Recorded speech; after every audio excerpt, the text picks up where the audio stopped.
Most people start with nothing and assume wealth is a result of luck, connections, or working harder than everyone else. I started there too. I didn't understand that wealth isn't about how much you earn. It's about what you do with what you earn. Before you can grow a business, buy property, or invest in markets, you have to learn one principle. Stability comes first. You need a foundation that can absorb mistakes, handle volatility, and survive pressure without collapsing.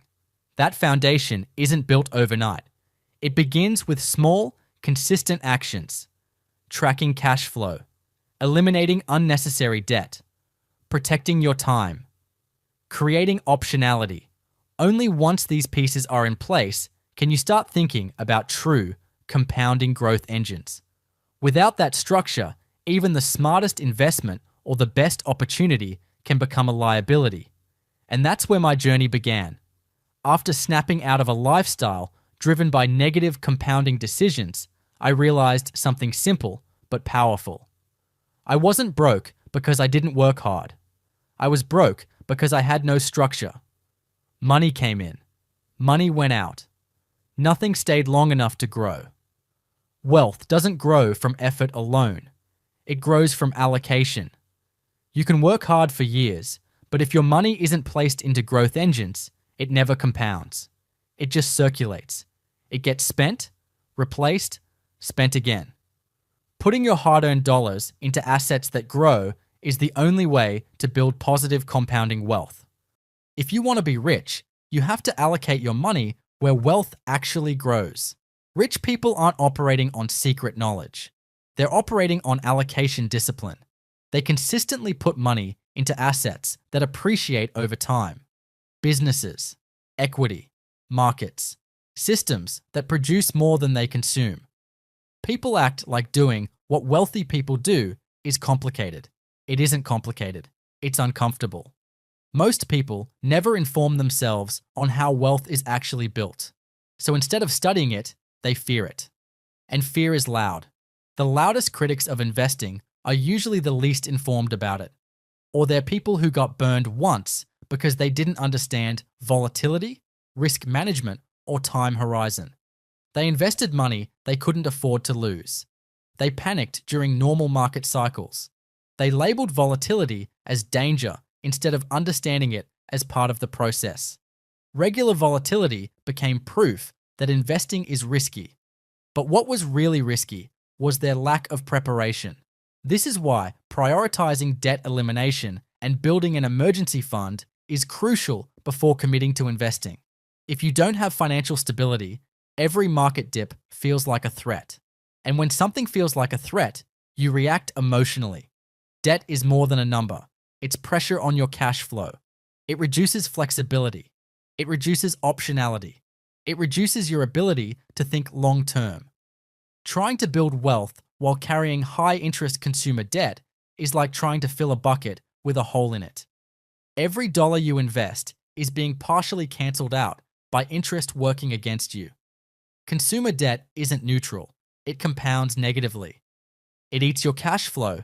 It shrinks your net worth. It increases stress. It shortens your time horizon. Debt should be used strategically to increase cash flow, increase productivity, or acquire appreciating assets. But most people use debt for short-term dopamine, cars they can't afford, clothes they don't need, experiences they post but don't own.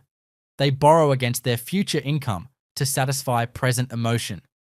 And then they wonder why wealth feels impossible. Wealth building isn't about luck, it's about structure. And structure is simple, not easy, but simple. Eliminate financial drag. Build margin. Allocate consistently. Protect time. You remove high-interest debt. You stabilize your expenses. You build an emergency fund. You create margin. Then you allocate consistently into growth engines. And you don't interrupt the compounding.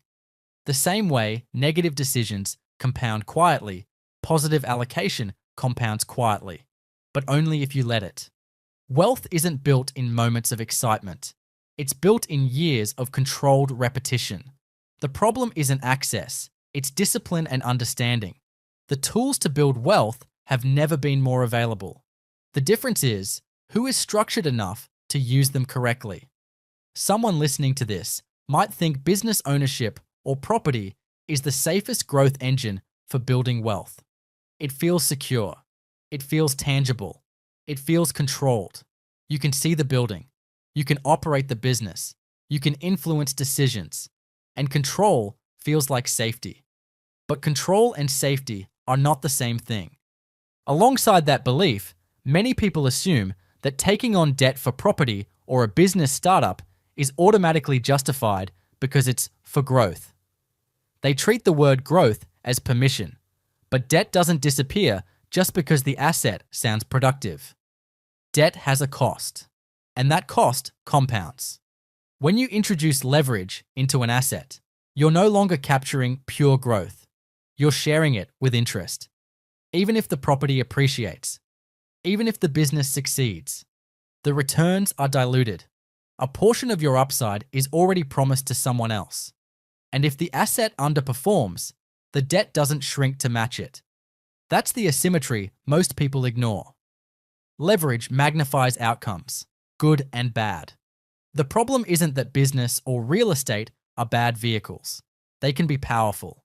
The problem is using debt as your only growth engine. When debt becomes the foundation instead of the accelerator, your growth becomes fragile. You're building on pressure instead of margin. Pure, raw growth means your capital works for you without obligation pulling against it. No required payments dictating your timeline. No interest reducing your compounding. No external pressure forcing decisions. When debt is heavy relative to your cash flow, it doesn't create freedom. It creates urgency. And urgency distorts judgment. Many people convince themselves they are investing when they are actually speculating with borrowed money. They mistake activity for progress. They mistake ownership for profitability.